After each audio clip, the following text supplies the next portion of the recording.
What a crazy weekend, or even better to say, whole week. The 24 hours of Nürburgring 2026 was insane, unforgettable, and in a way, merciless to many people. About 1/3 of participants didn't finish the race, ourselves included, something that I've been showing to you over the last couple of days, daily reports on YouTube, Instagram, you name it. So it was all about ourselves, but in today's video I want to go over some of the highlights and some insane moments that I want to give a comment or two on from my perspective with you, and for a couple of reasons. First of all, because of course I was focused mostly on what's happening with our team from driving perspective or content perspective, and second of all, my number one audience from the US could not follow the race because the official organizer blocked the stream for United States. Probably because they sold the viewership rights to some other party or something, so you could not see it on YouTube, and I find it extremely sad because I was super excited to share the live onboard that we had with you, and when I did it I received lots of negative comments towards me saying like, why did you block it in our country and everything. I'm like, guys, I didn't block anything. I'm not the one streaming or restreaming. It's streamed on the official 24 hours of Nürburgring social media platforms, and unfortunately for whatever reason you guys cannot see it. So in case you missed it, in case you couldn't follow it, let's talk about some of the highlights, highs and lows, I would say, that happened that weekend. So for that, we're going to go to the official Nürburgring page and also 24 hours of Nürburgring page and just see what they have been sharing. And for that, of course, I invite you to follow their pages. By the way, once again, thank you for the huge support that our team has received in person, in DMs, words of encouragement and support after the DNF. And if you would like to support our team in addition and show us some love, our teamwear is now available. Hopefully you can see it because I'm filming this in my office in off hours, last moment. Check out the link in the video description and the first pinned comment and use code Misha10 for 10% discount. Alright, screen record. Alright, so the very first moment that we should talk about happened actually in the qualifying. It has been shared a lot online and it is quite insane. The car, the Cup 2 car, the GT3 Cup of Zimmermann team, actually by Black Falcon, suffered like a fire, then came to a halt. Alex Hart, the driver, got out, and after that was nearly wiped out by another car, the GT team, the girls only team. A lot have been said and a lot have been shared and commented, and the problem here, there's a couple of things I want to mention about the situation in particular. First of all, huge, thumbs up, bow down to the whole team, Alex, Black Falcon, Zimmermann, all the other drivers for recovering from this and then afterwards taking P1 in the Cup class. So this is like the best blessing. Now, the problem here is that we see only a few seconds of the clip. We didn't see what happened before and how long it was happening, and a lot of people start drawing their conclusions. Alex is a very experienced driver, and imagine him going in fight for 24 hours of Nürburgring and this happens on the first lap. Car catches fire and you're like, your whole dreams are burning literally in front of you. It's a situation of shock, and I understand that you are not thinking clearly, which is in this case, a lot of people blame him for not getting over the barrier. And of course, it could have gone much worse. Luckily, it didn't happen, but it's not that he doesn't know what to do. He tried to get attention of a marshal to get a fire extinguisher to extinguish the fire. The second thing is, of course, the car that crashed into it was actually one of our competitors of the alternative fuel class. The race control did not blame them on anything. When it comes to, they didn't put them at fault. So whatever happened there, I guess according to the race control, they were not at fault. There were yellow flags. Somehow the car went into it again. Most important thing is that no one got injured, but it was a wild one. The second one of the Dacia spinning and the carousel and causing a very big,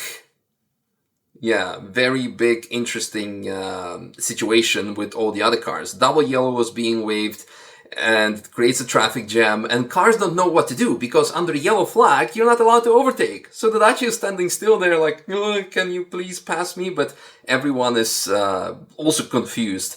Again, funny, but could have gotten so much worse. Alright, let's go now to actual page of 24 Hours of Nürburgring, because most of the clips here are the same. Actually, 24 Hours of Nürburgring page got over 100,000 followers this weekend, so that's insane. That's actually very cool. We'll talk about this in a bit, how epic this race was and how much effect Max Verstappen, the GT3 Touring, M3 Touring 24 Hour Special had, and of course all the other craziness. So, the top qualifying, and Maro Engel, number 80 of Ravenel car, makes a mistake and has a little impact. Luckily, he was okay. Luckily, the car could restart, but he had to start from P25 or 25th position.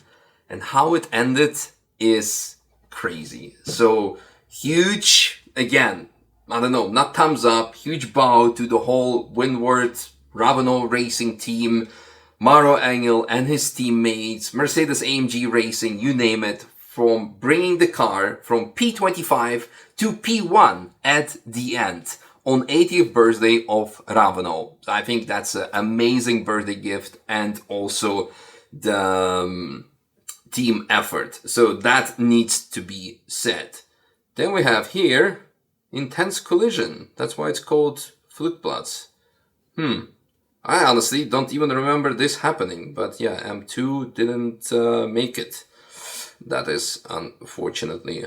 The coolest thing about 24 Hours of Nürburgring is during the formation lap, all the fans are allowed to get on the track and everyone can see the cars from up close. This is something that I missed in person because I had to be on the grid, but that is phenomenal. Like, this is why N24 is the best race in the world, because everyone has just one single ticket and can go everywhere. The only additional tickets you could buy are from the teams for their lounges, but everything else is full access for everyone. Unlike Le Mans, unlike F1, you name it. So this I love. Okay, we have the start, which was extremely intense because the car lost its tire, the Audi, but still managed to recover at the end of the race. They eventually took P2, which was great, but also the spin of Dan Harper at the start, because I believe he took eventually 4th place in the race. So lots of fightbacks. That's why it was so intense and so cool. Kevin Estre, he put up such a great show. Look at this up close fight, just going for the gap. Later he was interviewed and asking like, so is that normal? I was like, yeah, well, if I see a gap, I'm going for a gap. And look at that, millimeters, proper fight. And unfortunately, to see how it ended for them. More Kevin Estre passes. Look at how close he was going. Last moment on the brakes into ice curve. Insane. Pushed off the Conrad Lamborghini. I wouldn't say pushed off. I mean, he had to get off the track. Was it pushed off? I don't know. Great for the comments. Let me know in the comments what you think of it. Ooh, then comes the craziest Max Verstappen moment. So as he was following the Lamborghini, he caught, was it the Lamborghini or was it another car? Yeah, the Lambo. He caught dirty air. Because the GT3 cars are so sensitive to the airstream to have downforce, following another car, make sure you can draft it, but then because you have less air, so you can have better speed. But this means because you have less air, you have less downforce. And as you hit the bump, the front lifted completely. He went on the grass millimeters from the barrier, and usually that's game over if it happens there. So he stayed calm, didn't overreact, just let the car go straight on the grass and put the car back on the tarmac. But usually that would have been game over. That's for me one of the craziest saves there and one of the craziest moments of the race. Another pass on the grass moment with Max Verstappen going through Kesselchen. Because why not? Then the takeout of the Ferrari. It's not the best line to pass there in Hatzenbach. I mean, you could probably see beforehand that the Cayman was going off the line. Is it Cayman's fault that it stayed in the middle? I don't know, because probably Cayman wanted to go more to the outside, so the Ferrari could go actually on the inside in overtaking. But it's very hard to judge. All I can say, I would not have gone for the overtake there on the outside personally, because it's off camber, off the line, and if you get pushed out, you get pushed out. And again, it's so sad for this to happen in the very, probably first hour of the race, maybe second. Was tough. Well, the Dacia spun out as well over there. Could have been worse. Oh no, it's actually slightly before in Hatzenbach. But hey, shout out to Dacia for finishing the race, unlike many of us. Then this one. Extremely sad moment that the R8 got taken out. From what I've seen, because I haven't seen how it happened, but later I read in the news that there was a miscommunication among marshal posts, that there was a green flag followed immediately by a code 60, and then KCMG AMG went on the brakes, and unfortunately Audi went into him. So both cars were taken out. And if you watch the previous races, this R8, driven by Christopher Haase, offered so many great fights together with Max Verstappen. So to see it go out like this, heartbreaking. For me, for the fans, for the drivers, I don't even want to know what happened, how the drivers must have felt. Including this moment of Kevin Estre hitting the oil in Brunchen and being taken out. It was undeserved. When you crash because you just go too fast, too hard or something, it's one thing. But when you're fighting for the top and you're being taken out by this, it's painful. It's really painful. Now, another thing that I want to actually mention is what happened afterwards is that the GT3 Mustang got absolutely wiped out on the same spot. So there is no footage of that, probably out of respect for the team. Oh, let me turn my screen on so you can see me better. There's no footage of that, but two things. One, if race control saw this happen, there's clearly there is oil. You cannot really send someone there to investigate, although Grello crashed there, so maybe you should have put code 60s and put some oil absorbent there, because there was clearly oil. And on the other hand, also, whenever we see a crash happen at Black Falcon, there is a team of people monitoring the whole track, the whole live race and situation, and would radio in to the driver saying hey, just a crash happened there. There is a chance of oil. Watch out. In this case, I don't know whether the HRT team has done it to the drivers of the Mustang, or maybe the drivers just decided to ignore the warning or the message because they were fighting and they had no chance to slow down, they didn't want to. Hard to say, but this could have been avoided, the Mustang crash. Then we have some crashes at night. Again, actually very cool to see the Z4 GT3s driving, and actually the team of Herrschere finishing third in class in the M class. That was really, really cool. Then we had the iconic fight of Max Verstappen and Maro Engel on the straight. First, Max overtook Maro on the straight. We can just scroll through it. He passed him, and then on one of the following laps, it was a very, Maro almost passed Max on the same way of drafting behind him. They hit some traffic, and then it was almost the Vantor moment, if you know what I'm speaking about. But Maro saved it on the grass. You can see that there is, of course, also some traction control involved, because the way the car corrects itself from the rear axle, but a lot of it is also dedicated to the driver. So insane driving and a great reward at the end of the race. The oil moment in in Arenberg, where lots of cars went off the track, in the barrier, in the gravel, and the Dacia just goes through it, because if you're going slow, no problem. That's why going not too fast is very important for N24. The close call with multiple cars and Verstappen almost being hit by it. It was very unfortunate for the Cayman that it got wiped out. And the level of unawareness, I would say, by all the drivers. I mean, you can see it on my video that I posted earlier, or like in the reel I posted on Instagram, that I almost got wiped out by the green HWA. While I was passing it, it just started to close the gap on me last moment.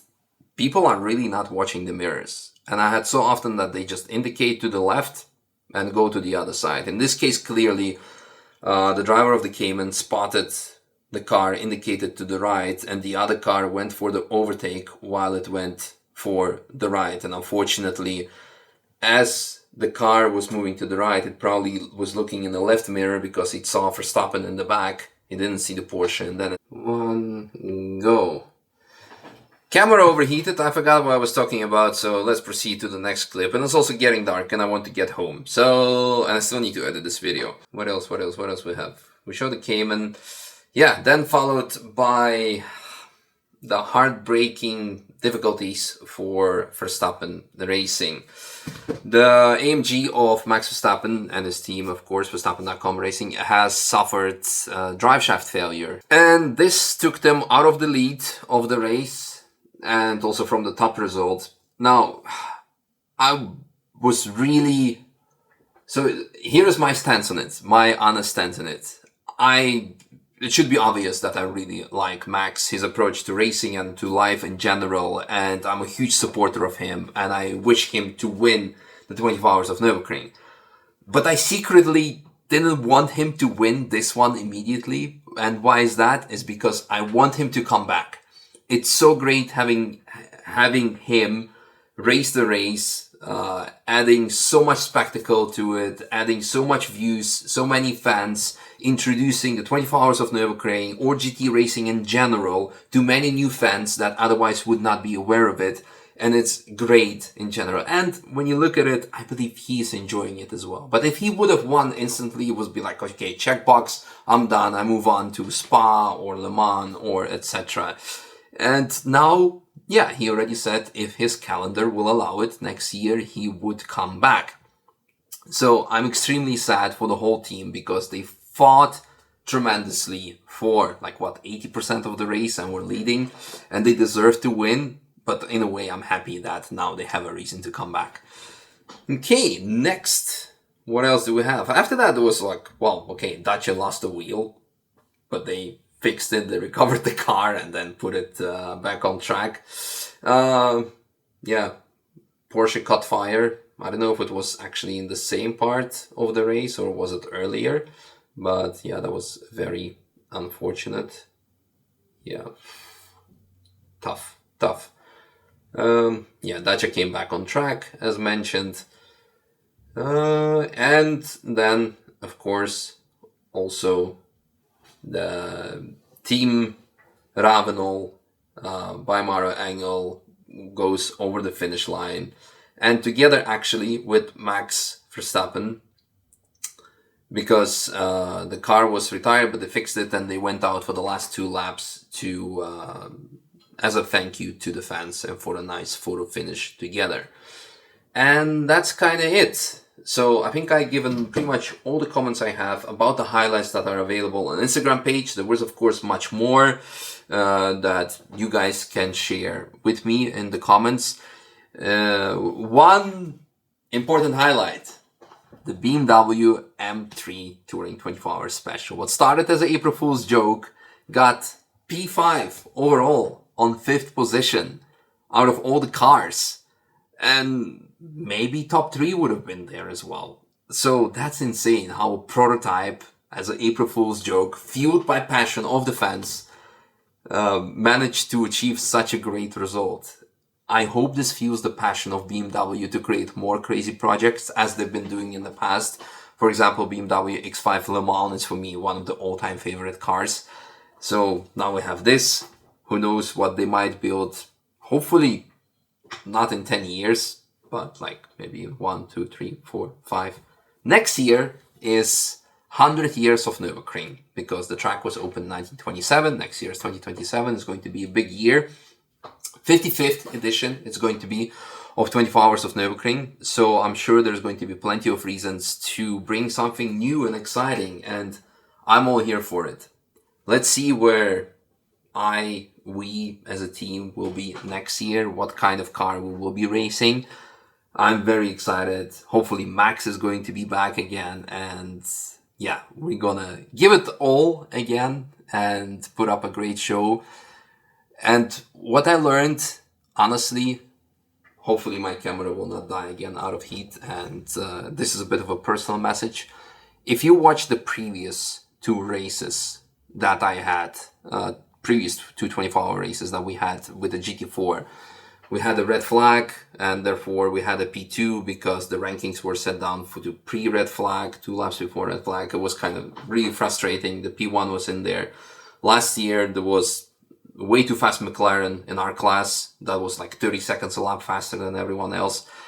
So it was like, felt kind of unfair, but we fought. We had like no incidents, no nothing. But it was super frustrating. So even though we finished and we had a podium result, I was devastated, I was frustrated. Now, yeah, I'm also frustrated, of course, but much less. Because the amount of support that we had and everyone's been so supportive is just like, well, you know what? Jay Cutler vibes. Like, it took him how many years to get his Mr. Olympia title? Always coming in second. And so let's see where we're going to be next year. Excited. And regardless of what it is, the whole journey around it, the whole week, the interaction with you guys, with the fans, it makes it a highlight of the year, no matter of the outcome. I guess I changed my mindset or the priorities, but maybe because being a dad or something. All right, that's the stuff for second channel that we maybe should revive at some point. For now, thank you very much once again for the great support over the week, over the weekend, and see you soon. One final thing on a personal note, we had lots of DMs asking if we are going to be still competing in NLS or if it's out for the year. No, the car is repairable. It was just we couldn't repair it for the race itself. So I'm not 100% sure if we're going to be racing next NLS, but definitely the upcoming ones. We have a double header. We have many other races. So we still have 2 or 3 races that we'll be racing this year. So stay tuned. We will show you also the rebuild of the car. Maybe. Possibly. There might be a few more upgrades on the car. So the journey does not stop here at all. We still have a lot of things to do and to show to you. And looking forward to seeing you hopefully in person in the paddock this year. And otherwise, we'll be sharing our journey, of course, with you on our socials. Thank you for watching. Bye-bye.